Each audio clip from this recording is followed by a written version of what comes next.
हरीश रावत साहब, मौजूदा कोरोना काल में क्या सभी लोगों को एकजुट होकर इस महामारी को नहीं हराना चाहिए? राजनीति अक्सर लगातार देखने को मिल रही है। मैं समझता हूं कि इस बात को अब सभी रियलाइज करने लग गए हैं कि बीच में बड़ी लापरवाही हुई है। हमने राजनीति को तरजीह दी है बजाय इसके कि जो महामारी की संभावनाएं हर समय बनी हुई थी। लोग कह रहे थे कि इसकी एक लहर और आएगी और आएगी। हमने उन वार्निंग्स को इग्नोर किया। इवन पॉलिटिकल सर्किल से भी वार्निंग दी गई। राहुल गांधी जी की वार्निंग को भी बहुत हल्का बनाने की कोशिश की गई और आज परिणाम बिल्कुल साफ है कि पूरे देश के अंदर पहले से ज्यादा चिंताजनक स्थिति है। हर राज्य में चिंताजनक स्थिति है। उत्तराखंड में तो हालत बहुत ही हमारे 3-4 जिलों में तो बहुत ही कष्टप्रद हालत है इस समय, बल्कि कल सर्वदलीय बैठक बुलाई है। बिल्कुल, तो सिर्फ उत्तराखंड में ही नहीं सर, देश के अलग अलग हिस्सों में कमोवेश ऐसे ही हालात है। लेकिन इस बीच आंदोलन कर रहे किसानों को फिलहाल अपनी सेहत का ध्यान रखना चाहिए, ना कि आंदोलन पर। आपको लगता है कि यह बात सही है?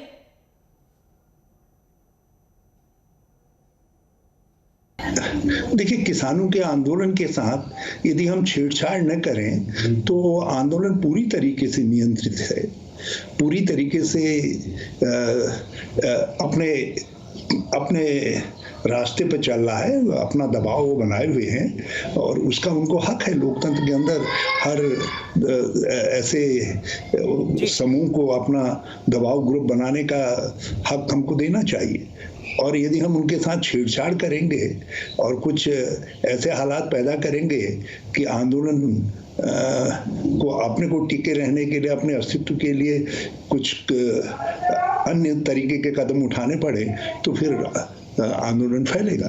तो हमारी कोशिश ये होनी चाहिए कि हम किसानों को कहें कि आप अपने रास्ते पर अपने तरीके से स्वनियंत्रण से, स्वानुशासन से चलें और हमको महामारी का मुकाबला करने दीजिए। तो आप कांग्रेस पार्टी के पंजाब के प्रभारी भी हैं और आपके मुताबिक किसानों को उनका आंदोलन अपना जारी रखना चाहिए, लेकिन एक नेता के तौर पर नहीं, एक विपक्ष के नेता के तौर पर नहीं, एक पूर्व मुख्यमंत्री के तौर पर, एक पूर्व केंद्रीय मंत्री के तौर पर क्या कुछ आपके सुझाव होंगे एक जिम्मेदार नागरिक के तौर पर, ताकि मौजूदा वक्त में इस महामारी से निपटा जा सके? मेरी तो बिल्कुल सिंपल सी सलाह है कि प्रत्येक नागरिक इसमें अपना कर्तव्य मान करके चले कि इसकी जो न्यूनतम एसओपी है कि हम कहीं भी जाएं, यहाँ तक कि घर के अंदर भी मास्क धारण करके रहें, नंबर 1।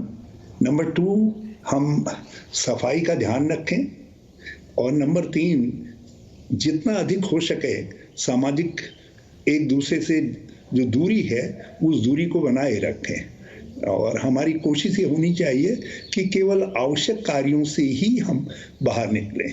और जितनी ये हम होता है सार्वजनिक जीवन के अंदर भी और व्यक्तिगत जीवन के अंदर भी लोगों की अपनी प्राथमिकताएं होती हैं, तीज त्योहार होते हैं, दूसरी सब चीज़ें होती हैं, मगर कुछ समय के लिए हमको प्रत्येक चीज़ को स्वयं नियंत्रण में लाने की कोशिश करनी पड़ेगी। जब तक इसमें जन समर्थन व्यापक रूप से नहीं जुड़ता है।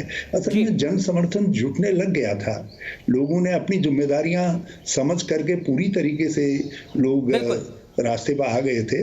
बीच में हम ही भटक गए, दासना कहते कहते, जब हम पॉलिटिकल लोगों ने बड़ी बड़ी रैलियां करनी शुरू कर दी।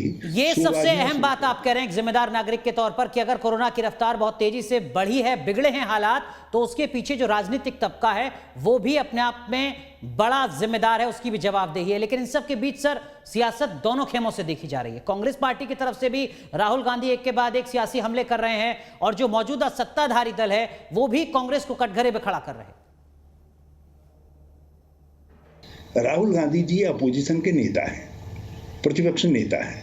अपोजिशन का रोल है टू अपोज द गवर्नमेंट।